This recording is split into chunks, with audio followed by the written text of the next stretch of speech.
Friday with a chance for scattered storms. Turning warmer Saturday with highs in the upper 70s. Chance for storms continues. I'm meteorologist Megan Mulford. Right now, it's 60. 98.7 Kiss Country. 8:42, and here we got her, Sybil from the Humane Society of North Iowa for the Shelter Scoop, brought to you by the Gunner Vet Clinic and Gunner Pet Resort and Wash. Sybil, how are you? Well, doing pretty good. It's Wednesday. Wow, here. Thank you, Mr. Obvious or Mrs. Obvious. It's hump day, downhill slide to the weekend. That's your line. It is. It is the downhill slide of the weekend. And hey, first off, I want to talk about last weekend, Bandfest weekend. How were the dogs? Oh, we had a great time. That was 2 weekends ago. Was it 2 weekends ago already? Yeah. Oh, man. Oh, we didn't talk last week because you were gone or something. Right. Yeah. Yeah. So no, 2 weekends ago, Bandfest. Oh my gosh. I think it was one of my favorite years for Bandfest. The weather could not have been more perfect. Yeah. It wasn't too hot. It wasn't too cold. And it was just absolutely perfect. And there was so many people there. Yeah. That I don't remember. And of course, it's been a couple of years, but I don't remember that many people lined up for the parade to watch. Yeah, there was a great turnout. We had a ton. I think we took like 8 dogs with us. So we had a lot of dogs with us. And we were up in the beginning of the parade. We were entry number 21, right behind Young Construction. And they were handing out all sorts of goodies. And people were excited to see them. And then people saw our dogs, so they're excited to see us. And it was just a great time. We had a lot of fun. Yeah, we were just a couple of floats ahead of you. But you didn't have cute dogs like mine did. Well, that's true. Yeah. Okay. All right.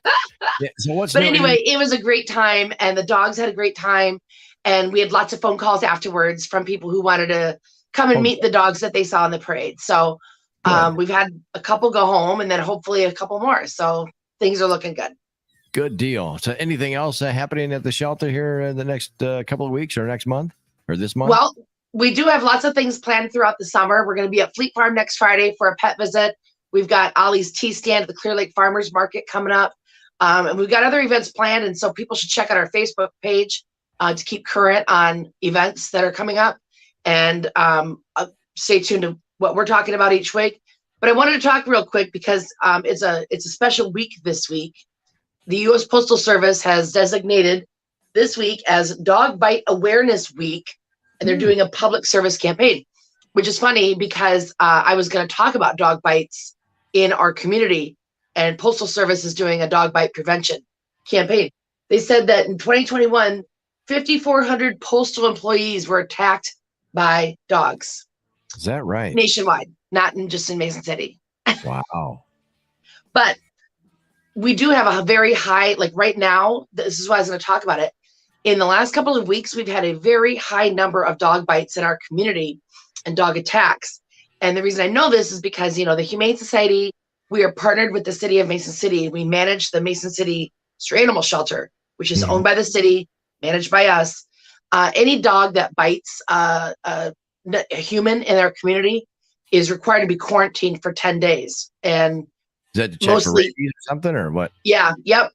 And make sure they don't have rabies. And if they're vaccinated, then sometimes they can be, if they're vaccinated against rabies, sometimes they can be quarantined in the person's home. But there's some rules and restrictions about that. Most of the time, they're quarantined in the Mason City Stray Animal Shelter and cared for then by my staff, which is semi-problematic because, we aren't always, not everyone here like myself, I'm not trained to handle aggressive dogs or dogs that have bitten people. And so we have staff that is trained to do those things. But right now we have a very large number of bite cases in our shelter that we're having to quarantine that have all happened in the Mason City area. And, the common denominator is one, they aren't vaccinated for rabies. And so they're required to be quarantined here at the shelter. 2, they were not confined properly on their property. And so they were able to get off their property or go onto someone else's property or bite someone that was crossing their property. And 3, a lot of these animals that are biting other people or that are biting people are intact. They're not spayed or they're not neutered. And so there's, especially males, there's, more tendencies towards aggression with intact males. And so those are some common denominators. If your dog, even if like I walk onto your property, Jay, and pull your dog's tail and call it dirty names or something, and your dog bites me, and I would deserve that. If your dog isn't current on rabies vaccine, it will be quarantined for 10 days. That's just the rules of the community. And so we encourage everybody to make sure that their dogs are current on rabies vaccination. It's a state law, and it's also a city law. Now, is there a fee for that or a fine? If yes. Yes. This is, first of all, you're going to lose your dog for 10 days while it's being kenneled here at the Mason City Stray Animal Shelter. And then you have to pay for the boarding. There's usually get citations from the police department. What's that? You gotta go to court? Yeah. Oh, wow. I had to go to court for my dog one time. Not for biting somebody, but just because he was a runaway. Yeah. I mean, it's it's an expensive problem that happens to quite a few people right now this time of year. But also, there's been a lot of children that have been the victims of bites on their hands, on their faces, things like that, from dogs that weren't managed or weren't in control and by their owner. And so, we don't want people in our community to be bitten or injured. And we want our people to be kept safe, but we also want dogs to be kept safe. If a dog is protecting your property, or, if somebody's picking on your dog, you don't want them to react in a bad way and get themselves in trouble and get you in trouble with the law, and your dog having to be quarantined and have to pay all this money to get your dog back. And so, always make sure your dog is supervised or secured properly when it's outside of your home, and make sure they are current on their rabies vaccination, and that in an instant you could provide proof. Like a lot of people, they have no idea where their vet records are. Well, if your dog bites somebody on a Saturday or a Sunday, vet offices around here are not open.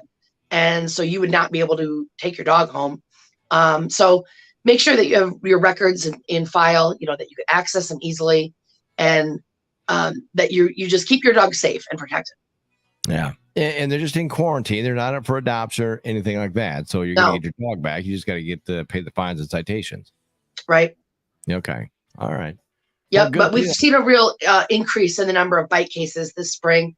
And we always see an increase in the number of strays this time of year, because it's, a lot of intact animals are out looking for love in all the wrong places. And so they get picked up. So that's pretty common, that strays come in. But the bite case thing, it's a bit newer in recent years, but especially this year, it's like every week I come in and there's a whole new, bunch of dogs that have bitten somebody over the weekend. And it's, it's kind of heartbreaking to see. So do what you can, as a pet owner, you owe it to your dog to keep them safe and make sure that others are safe from them if they're not, as friendly and as outgoing as you might think they are, Yeah. I know I had somebody walking by the house a couple of days ago, actually yelling for his dog.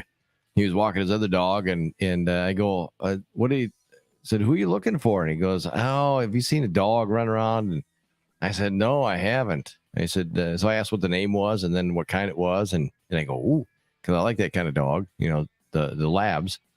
And he goes, he's a younger pup type, she's not even a year old. He said he likes people. He said, if you call his name, because I asked what his name was, and he said he'll come right to you. And he just loves to be around people. It's just he got out and he's running around somewhere. So I hope he got him back. I'm sure he did. Yeah, that kind of thing happens all the time, where kids are home. And the other thing too, kids are home from school right now. They're done for the summer.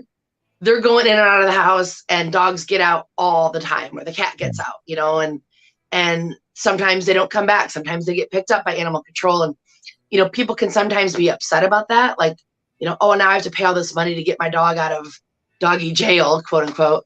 But really, like this guy that was looking for his dog, I don't know the story, but maybe it ended up here and maybe he was able to reclaim it. But, there's sometimes where animals are found by somebody who does not turn them in. They keep them as their own pet. Like you, Jay Brooks, you would have kept that dog. I told my wife that. I go, hey, if he's a good looking dog and we'll be able, I said, maybe we'll just keep him. She goes, no, we're not. Exactly. You would be surprised at the number of people that they lose their pets and then they never ever find them again. And a lot of the times it's because somebody has kept them. Yeah, but I wouldn't do that. I mean, because I know I wouldn't want somebody doing that to me, so I'm not going to do it to them. obviously, but I'd have kept him corralled until I found out, where the guy lived or whatever. But yeah, I felt bad for the guy because he's looking for his, it's a young pup that's running around. Yeah. Yeah. Well, so, sometimes that happens where people will find a person's pet and not turn it in. Or even worse, sometimes animals are, unfortunately hit by a car or injured or even killed, accidentally. And that's the worst case scenario. Like I would never want that to happen to anybody's pet, And so if your animal's picked up by animal control or the Mason City Police Department, it's brought out to the stray shelter where it's kept safe by my staff, and we, feed them and care for them and make sure they're kept safe, and they're waiting for you to come reclaim them. And yeah, of course there's fees associated with that. The PD doesn't do this kind of stuff for free, and we can't afford to house animals, for free. And so, of course there's some fees associated with that. And most people are, happy to pay the $50 it might cost them to get their pet out of, the shelter. Some people that aren't happy about that, it's like, could be worse. Like someone like Jay Brooks could have found your dog. I'm not keeping somebody's dog. But even if the best dog, I still wouldn't keep it because I know I know you would. I'm teasing you. But if you do, here's a tip of advice though. Like if you do find a dog and you think it's somebody's in your neighborhood and it's on a weekend or in the evening, or you want to help it find its home, call into dispatch to the PD, and let them know that you found this dog. And that way, then if someone's looking for it, right, they'll connect you. Yeah. Yeah, because I wouldn't want to post something like that. If I caught some, and keep this in mind, don't just post it on Facebook or whatever. Say, hey, I got this dog, because anybody could go there and go, yeah, that's my dog right there. Yep. Yeah, and take it, and it's not even theirs. That's exactly it. And we've seen some things go south when people do that. They find a dog, they post it online. Then this happens to us at the shelter where a dog comes in and we'll have 2 or 3 different people that claim that's their dog. And maybe it has belonged to each and every one of those people at some point, but no one has any kind of proof that who owns it right now. And that's probably the biggest battle that we have out here as managers at the stray shelter, is determining who owns a pet when there's multiple people. And so, if you're putting out a picture on Facebook, what are you going to do if you have multiple people claiming that they own it? Then you're stuck in a real pickle, and you really don't want to be in that situation. Exactly. So, we encourage, if you find a stray animal, call the police department, call animal control, and they'll actually just come pick it up and bring it out here to the Mason City Stray Animal Shelter. And we'll take care of it and take care of the animal, and we'll, help the owner be reunited with their pet. But we don't encourage people to post stuff on Facebook like that, because it does sometimes end badly. Yeah, exactly. So if you want more information about the Humane Society of North Iowa, the Facebook page, all that, it's scrolling across the bottom of the video, which is on 98. It'll be on 98.7kisscountry.com here momentarily. But we do stream it live on YouTube at 98.7 Kiss Country. And also sometimes they're on Facebook. I didn't get it up on Facebook here this morning, but it's on 98.7 Kiss Country on the YouTube page.